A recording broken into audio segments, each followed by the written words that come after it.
कैसे हैं आप सभी? आई होप अच्छे होंगे, राइट। चलिए, मैं योगिता प्रजापति चैनल पर आप सभी को स्वागत करती हूँ और आज मैं आपके लिए लेकर एक्सरसाइज 3.6 का क्वेश्चन ऑफ फर्स्ट का एट द पार्ट। तो प्लीज ध्यान समझिएगा और साथ ही लाइक शेयर करना मत भूलिएगा। ओके बच्चों, आइए स्टार्ट करते हैं।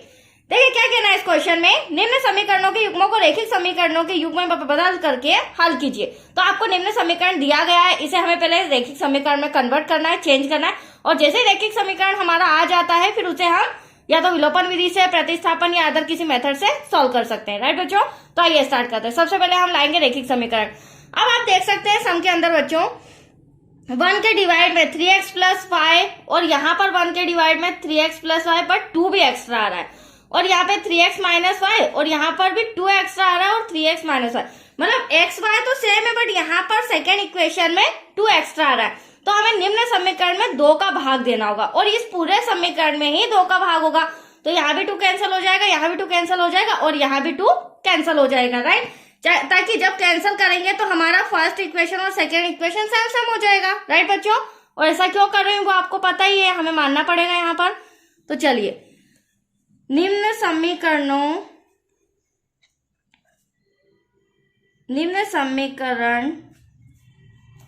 में 2 का गुणा करने पर, राइट। अब देखिए गुणा किस तरह से करेंगे हम बच्चों। 1 डिवाइड में 2, 3x plus Y bracket close multiply में 2, राइट। फिर माइनस का 1 डिवाइड में क्या हो जाएगा 2 ब्रैकेट में 3x माइनस का y ब्रैकेट क्लोज मल्टीप्लाई में 2 इक्वल्स टू -1 डिवाइड में 8 मल्टीप्लाई में 2। अब आप देख सकते हैं इस 2 से ये 2 कैंसल, राइट। यहाँ पर इस 2 से ये 2 कैंसल और यहाँ पर ये भी कैंसिल हो सकता है, 2 1 2 2 4 8। अब आप अगर देखेंगे तो हमारा फर्स्ट इक्वेशन और सेकेंड इक्वेशन इक्वल इक्वल आ रहा है। 3x प्लस वाई माइनस का 1 अपॉन में 3x minus Y equals to -1 divide में 4। That's clear. अब आप देख रहे हैं यहाँ भी 3x प्लस वाई, यहाँ भी 3x प्लस वाई, यहाँ भी 3x माइनस, यहाँ भी 3x माइनस। तो हम क्या करेंगे, इसे मान लेंगे ताकि हमारी इक्वेशन और इजी हो जाए और दैट्स पट्टा हमारा सॉल्व हो जाए। तो देखिए यहाँ लिखेंगे माना कि, क्या मानेंगे बच्चों, 1 अपॉन में 3x plus Y equals to s मान लेते हैं, देन 1 अपॉन में 3x minus Y equals to t मान लेते हैं। अब आप सोच रहे होंगे मैडम ऐसा क्यों, तो देखो हमें वैसे भी रैखिक समीकरण सिंपल बनाना है। इस पूरे को हटा के हम क्या लिख देंगे s और इस पूरे को हटाकर हम लिख देंगे t। और सेकेंड इक्वेशन की बात करूं तो यहाँ पे भी हमारे पास अब कोई एक्स्ट्रा डिजिट नहीं, हाँ 2 था उसे हमने कैंसिल कर दिया। तो यहाँ भी हम क्या करेंगे, इस पूरे को हटाकर s और इस पूरे को हटाकर t और इक्वल में जो डिजिट आनी है वो तो आएगी सही। तो देखिए यहाँ पर हम लिखेंगे s plus t equals to में 3/4, इसे इस तरह से लिख रही हूं मैं। फिर s, ये सेकेंड इक्वेशन आपके सामने रही, माइनस का t, इस पूरे के प्लेस पर t, इस पूरे के प्लेस पर s इक्वल्स टू में -1 डिवाइड में 4। अब देखिए ये हमारा फर्स्ट इक्वेशन, ये हमारा सेकेंड इक्वेशन सिंपल सा आ गया है।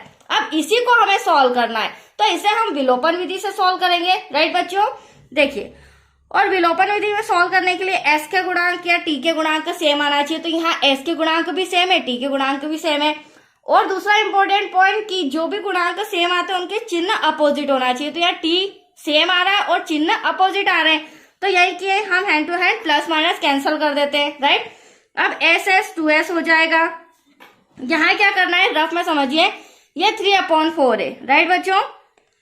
इसे मुझे माइनस करना है 1/4 से, इधर रफ कार्य कर लेते हैं हम। डिवाइड में 4 ऐसा का ऐसा, 3 माइनस का 1, 3 में से 1 गया बचा 2 डिवाइड में 4। तो यहाँ पर एटलीस्ट क्या आ जाएगा 2 डिवाइड में 4।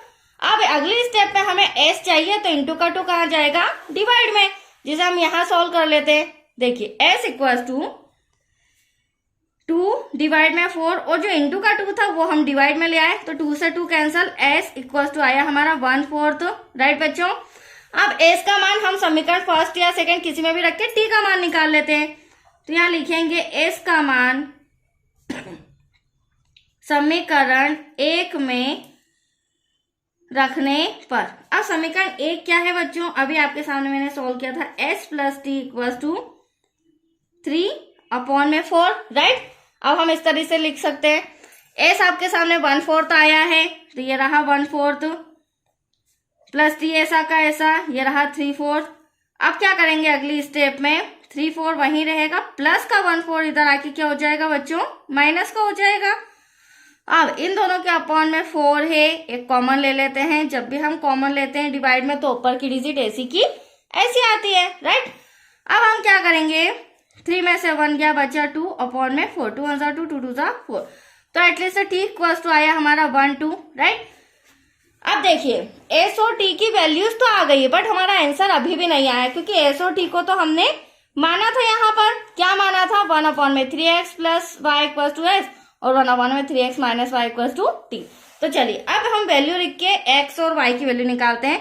पहले हमें s और t की वैल्यू लिखनी होगी, 1 अपॉन में 3x plus Y equal to S और 1 अपॉन में 3x minus Y equal to T. तो देखिए 1 अपॉन में 3x, अब जो हमारा s आया है वो कितना आया बच्चों, 1/4 आया है, राइट। यहाँ पर 1 डिवाइड में 3x माइनस का y, t जो आया है 1.5 आया है आपके सामने। अब क्रॉस मल्टीप्लीकेशन करते हैं, अब यहाँ एक नई इक्वेशन और बन जाएगी दोनों कंडीशन में, तब जाके हमारा x और y का मान आएगा। 3x प्लस 1 का y का 1 में करेंगे तो एटलीस्ट 3x प्लस वाई, 4 1 4, ये इक्वेशन नंबर 3 आ गई आपके सामने, राइट। ठीक ऐसे ही इसे भी सॉल्व करेंगे, 3x माइनस वाई, 2 1 2, ये आ गई हमारी इक्वेशन नंबर 4, ये 4th नंबर की है।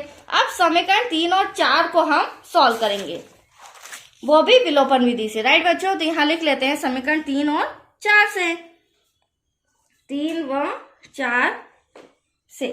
अब समीकरण 3 है था हमारा 3x plus Y equal to में 4, और समीकरण 4 था हमारा 3x minus Y equal to 2, right बच्चों।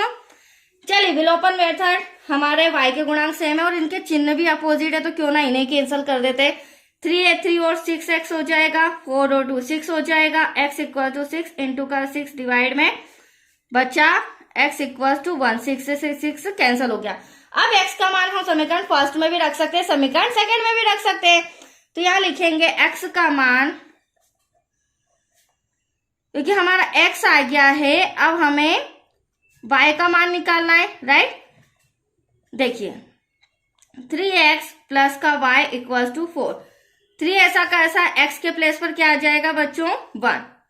Any doubt, 3 1 3 plus y equal to में 4, प्लस का 3 उधर जाके माइनस हो जाएगा, तो y इक्वल टू आया हमारा 1। अब आप देख सकते हैं x भी हमारा आ चुका है, y भी आ चुका है, तो ये हमारा sum complete, that's your answer.